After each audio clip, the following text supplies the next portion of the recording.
আমাদের TSG news সবসময় take নিউজের থেকে আলাদা হয়, মানে সবাই টেক নিউজ দেয়, আমরা টিএসজি নিউজ দিই। তার কারণ এটাই যে আমাদের নিউজগুলোতে শুধুমাত্র অমুক ফোন আসবে আর তমুক ফোনের সেই স্পেসিফিকেশনস থাকবে, এইটুকু খবর থাকে না। তার বাইরে আরও অনেক কিছু থাকে, আরও অনেক কী কী থাকে, ইম্পর্টেন্ট কী কী খবর থাকে আজকের ভিডিওতে সবটুকু বলবো।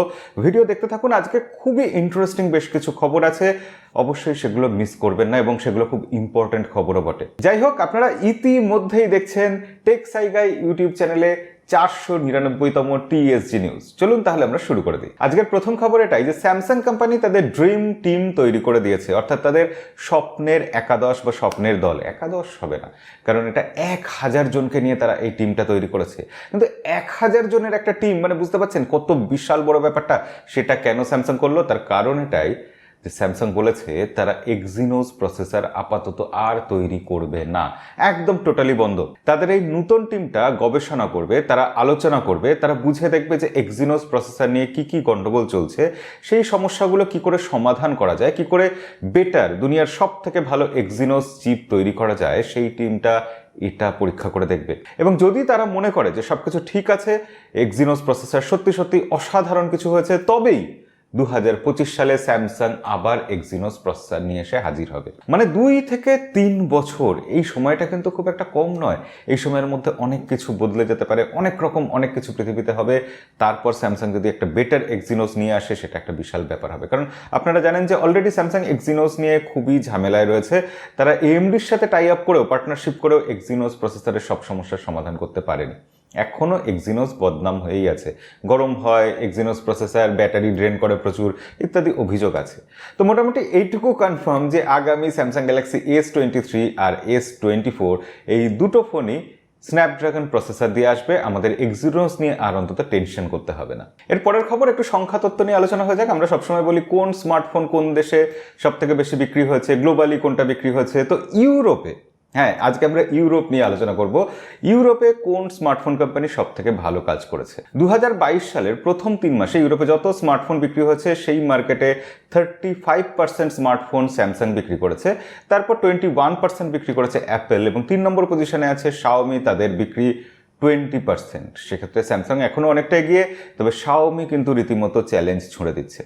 কিন্তু এটা গেল ইউরোপের কথা। আমাদের ঘরের পাশে ভিয়েতনাম, সেখানে কি হচ্ছে? ভিয়েতনামে এই বছরের প্রথম 3 মাসে স্যামসাং কোম্পানি তারা মার্কেট শেয়ারে 1 নম্বর রয়েছে। তারা বিক্রি করেছে 30.8% স্মার্টফোন এবং শাওমি 20.6%। তারপর 3 নম্বরে রয়েছে ওপো 14.4 এবং ভিভো 11% মার্কেট শেয়ার নিয়ে 4 নম্বর পজিশনে রয়েছে।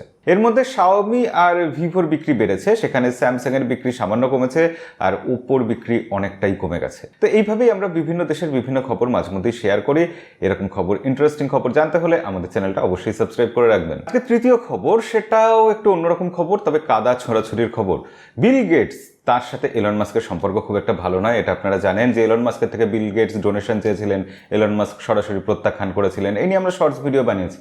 আমাদের শর্টস চ্যানেলে সেই সব ভিডিও না দেখে থাকলে ডেসক্রিপশনে লিঙ্ক থাকবে, অবশ্যই শর্টস চ্যানেল দেখে নেবেন। তো যাই হোক, একটা রিপোর্ট থেকে জানা যাচ্ছে যে বিল গেটস কয়েক মিলিয়ন ডলার তিনি ইনভেস্ট করেছেন বা ঢেলেছেন এলন মাস্কের বিরুদ্ধে আক্রমণাত্মক রিপোর্ট বা পোস্ট, বা বিভিন্ন লোকে বিভিন্ন রকম কথা বলবে, এরকমভাবে তার চরিত্রে কালিমা ছেটানোর জন্য। তো এটা বিল গেটস করেছেন। এরকম বড় বড় মানুষদের সম্পর্কে এই ধরনের কথা একদমই বিশ্বাস করতে ইচ্ছা করে না। তবে রিপোর্টে বলা হয়েছে যে তারা নাকি কোনো বিশ্বস্ত সূত্র থেকে এই খবরটা পেয়েছে, অথেন্টিক সোর্স। সেটা কতটা অথেন্টিক আগামী দিনে নিশ্চয়ই জানা যাবে। বিজ্ঞানের খবর, যেটা আমাদের চ্যানেলে সবসময় স্পেশাল খবর হয়। তো আজকের খবর এটাই যে নাসা পরিকল্পনা করছে মঙ্গল গ্রহে তারা মানুষকে পাঠাবে 1 দিন 2 দিনের জন্য নয়, রীতিমতো 30 দিনের জন্য। এবং পরিকল্পনাটা যদিও খুবই প্রাথমিক স্তরের, তবুও এই পরিকল্পনা চলছে। সম্ভবত 2030 সালে এই পাঠানোটা হবে, এরকমই একটা প্ল্যান আছে। তবে এটাও মনে রাখতে হবে, শুধু 1 মাস ওখানে থাকবে তা নয়। মানুষের যাতায়াতে সব মিলিয়ে টোটাল সময় কিন্তু প্রায় 1.5 বছরের মতো লাগবে।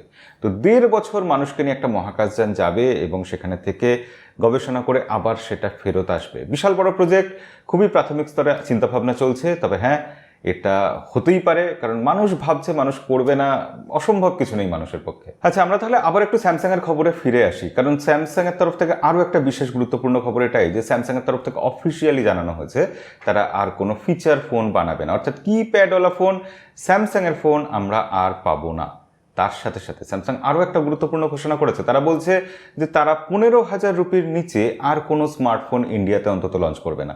অন্য দেশে করবে কিনা সেটা নিয়ে বেশ ডাউট আছে আমার, মনে হয় না আর কোনো দেশেই করবে, তবু সেটাতে কোনো অফিসিয়াল স্টেটমেন্ট আসেনি।